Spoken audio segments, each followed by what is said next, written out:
I first met you at a charity event, and I was about 14, so it was a few years ago.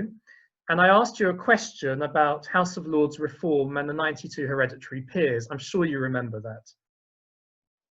Not really. I didn't think so. And another thing is, when you were party leader, I have to say you were probably the inspiration for me to get involved with politics, because when you were party leader, I emailed you and I never thought I'd get a reply. And you replied yourself, a personal response. And we had an email conversation. I was about, must have been 14, 15. And I remember telling my friends in school, oh, I was just emailing Michael Howard. And they said, what? I said, yeah. And they didn't believe me at all. And really, you have been and are an inspiration to me personally in my political journey.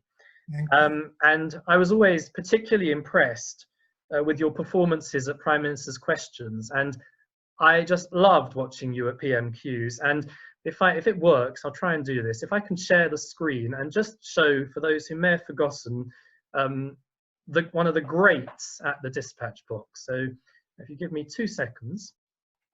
I'm amazed you can do this. And so am I. It probably won't work. I can try.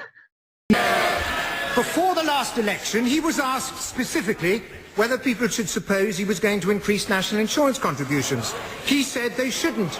Now he says that wasn't a promise. Doesn't that tell you everything you need to know about this Prime Minister? In 1997, he said Labour has no plans to introduce tuition fees for higher education. He then introduced tuition fees.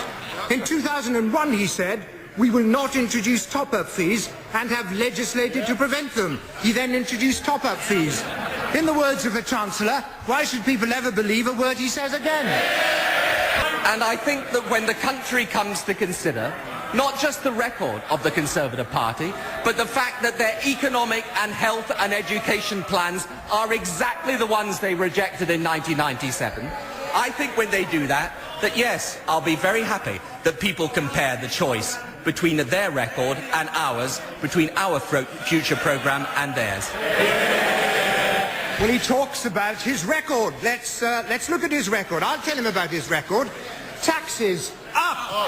Crime, up. Immigration, up. Waiting times, up. MRSA, up. Truancy, up. And let's have a look at what's gone down.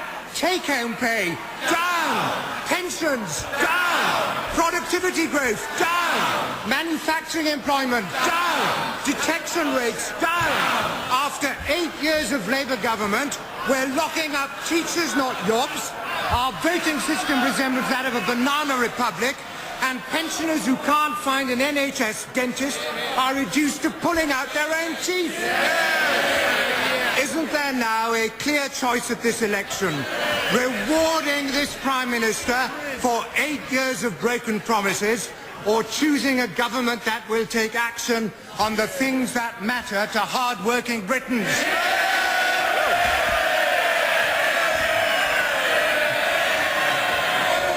So, that is just one of my all-time favourite parliamentary moments. I don't know if, Michael, you have any comments on that, how it felt. The adrenaline must have been incredible. They weren't all like that. They weren't all like that. No, I'm sure not.